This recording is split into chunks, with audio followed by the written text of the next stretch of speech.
Hello guys, welcome back to my YouTube channel. അപ്പോൾ കുറേ നാളായി ഞാൻ വന്നിട്ട്. അപ്പോൾ ഇന്ന് ഞാൻ വിചാരിച്ചു ഇന്നൊരു വീഡിയോ ചെയ്യാമെന്ന്. അങ്ങനെയാണ് ഈ വീഡിയോ ഞാൻ ചെയ്യുന്നത്. അപ്പോൾ ഗായ്സ്, ആദ്യം തന്നെ ഒരു സോറി ചോദിക്കുകയാണ്. കാരണം കുറേ നാളായി. പിന്നെ കുറച്ച് പേര് കമൻസൊക്കെ ഇട്ടിട്ടുണ്ടായിരുന്നു, എന്താ ചേച്ചി വീഡിയോ ചെയ്യാത്തത്, എന്താ ചെയ്യാത്തതെന്ന്. സത്യം പറഞ്ഞാൽ സമയമില്ലായിരുന്നു, കോളേജിൽ എക്സാംസൊക്കെ ആയിട്ട് ബിസി ആയിരുന്നു. അപ്പോൾ നമുക്ക് ഇന്നത്തെ ഫുഡ് നോക്കാം. കാലത്തെ നല്ല ഇഡ്ഡലിയും സാമ്പാറുമാണ്, നല്ല തട്ടുപൊളിപ്പനായിരുന്നു. പിന്നെ ഞാൻ കമ്പ്യൂട്ടർ സെൻറ്ററിലേക്ക് പോവുകയാണ്. ഞാൻ കമ്പ്യൂട്ടർ പഠിച്ചുകൊണ്ടിരിക്കുകയാണ്, ഇപ്പോൾ DCA കോഴ്സ് ചെയ്യുകയാണ്. അപ്പോൾ അതിനുവേണ്ടി ഞാൻ കമ്പ്യൂട്ടർ സെൻറ്ററിലേക്ക് പോവുകയാണ്. അതിന് മുമ്പാണ് ഫുഡ് കഴിച്ചത്. എണീറ്റപ്പം 11 മണിയായി, സ്വാഭാവികം. അതെൻ്റെ കാര്യത്തിൽ സ്വാഭാവികമാണ്. അപ്പോൾ ഗൈസ്, അങ്ങനെ ഫുഡ് കഴിക്കുകയാണ്. ശരിക്കും പറഞ്ഞാൽ എൻ്റെ അമ്മ ഉണ്ടാക്കുന്ന ഇഡ്ഡലി സാമ്പാർ എനിക്ക് ഭയങ്കര ഇഷ്ടമാണ്. നല്ല മുരിങ്ങയ്ക്കൊക്കെ ഉണ്ട് കേട്ടോ, അതാണ് കഴിക്കുന്നത്. പിന്നെ നിങ്ങൾക്ക് എല്ലാവർക്കും സുഖമല്ലേ? നിങ്ങൾ കമൻറ്റ് ചെയ്യൂ കേട്ടോ. ഇഡലി സാമ്പാറും കഴിച്ച് ഞാൻ ചിരിച്ചൊരു പരുവായി. കാരണം ആ മുരിങ്ങയ്ക്ക കഴിക്കുമ്പോഴേ പല്ലിൽ കൊണ്ട് കുറേ പോയി. പിന്നെ ഈ ഡ്രസ്സാണ് ഞാനിന്ന് ഇടാൻ പോകുന്നത്.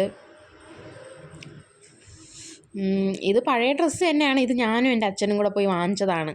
ഓണ സമയത്തെങ്ങാണ്ട് 2 ഡ്രസ്സ് വാങ്ങിച്ചായിരുന്നു. ഒരു ഓറഞ്ചും വെള്ള കളറിലുള്ള ഡ്രസ്സും പിന്നെ ഈ ഒരു ചന്ദന കളറിലെ ഡ്രസ്സും. ഇതെനിക്ക് ഭയങ്കര ഫേവറേറ്റാണ്. അപ്പോൾ ഗൈസ്, ഇനി നമുക്ക് സൺസ്ക്രീൻ ഇടാം. അതിനു വേണ്ടിയുള്ള തത്രപ്പാടിലാണ്. അപ്പോൾ എനിക്ക് ക്യാമറ പിടിച്ച് സൺസ്ക്രീൻ ഇടാൻ പറ്റാത്തതുകൊണ്ട് ഞാൻ ഒരാളെ കൊണ്ട് എടുപ്പിച്ചു. അപ്പോൾ മുഖത്ത് സൺസ്ക്രീൻ ഇട്ട് കൊടുക്കുകയാണ്. ഞാൻ ഉപയോഗിക്കുന്ന സൺസ്ക്രീൻ ഏതാണെന്ന് വെച്ചാൽ ഡോക്ടർ എനിക്ക് എഴുതി തന്ന സൺസ്ക്രീനാണ്. എൻ്റെ സ്കിൻ ടൈപ്പൊക്കെ നോക്കി ഡോക്ടറാണ് എഴുതി തന്നത്. ആ സൺസ്ക്രീനാണ് ഉപയോഗിക്കുന്നത്. പുറത്തുള്ള ഒരു ക്രീമും ഞാൻ ഉപയോഗിക്കാറില്ല.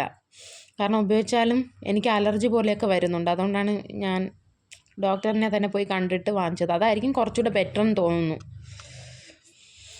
അപ്പോൾ ഗൈസ്, സൺസ്ക്രീൻ ഇട്ടു, പൊട്ട് വെച്ചു. ഇനി അടുത്ത ടാസ്ക് കമ്മലാണ്. ഏത് കമ്മലിടണമെന്ന് ഞാൻ കയ്യിലെടുത്ത് വെച്ചേക്കുന്ന ആ ഒരു സ്റ്റഡ് മോഡൽ, കുറച്ച് വലിയ സ്റ്റഡ് മോഡൽ ഇടാമെന്ന് വിചാരിച്ചു. ഇതും എനിക്ക് കുറച്ച് സ്പെഷ്യലാണ്. കാരണം അച്ഛൻ ശബരിമലയ്ക്ക് പോയപ്പോൾ വാങ്ങിച്ചുകൊണ്ട് വന്നതാണ്. അതുകൊണ്ട് ഇതും സ്പെഷ്യൽ തന്നെയാണ്, എനിക്കിഷ്ടമാണ്. അപ്പോൾ ഗൈസ്, ഞാൻ റെഡിയായി. ഇനിയിപ്പോൾ നേരെ കമ്പ്യൂട്ടർ സെൻറ്ററിലോട്ട് പോവുകയാണ്. അപ്പോൾ അതിൻ്റെ വീഡിയോ ഒന്നും എടുക്കുന്നില്ല. ഇവിടെ ഒരു പൂച്ചക്കുട്ടിയുടെ ശബ്ദം കേൾക്കുന്നില്ല. അത് ഞങ്ങളുടെ വീട്ടിലെ പുതിയ മെമ്പറാണ്, വന്നിട്ട് 2-3 മാസമായി. അപ്പോൾ ഗൈസ്, എന്നാൽ പിന്നെ ശരി, പോയിട്ട് വന്നിട്ട് കാണാം.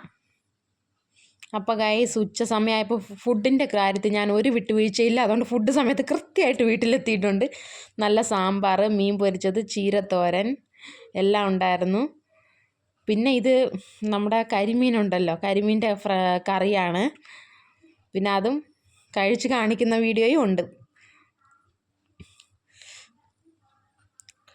അപ്പോൾ ഗൈസ്, നല്ല സൂപ്പറായിരുന്നു. ഉച്ചയ്ക്കും നല്ല ആഹാരം തന്നെയായിരുന്നു. എൻ്റെ അമ്മ ഉണ്ടാക്കുന്ന ആഹാരവും നല്ലത്.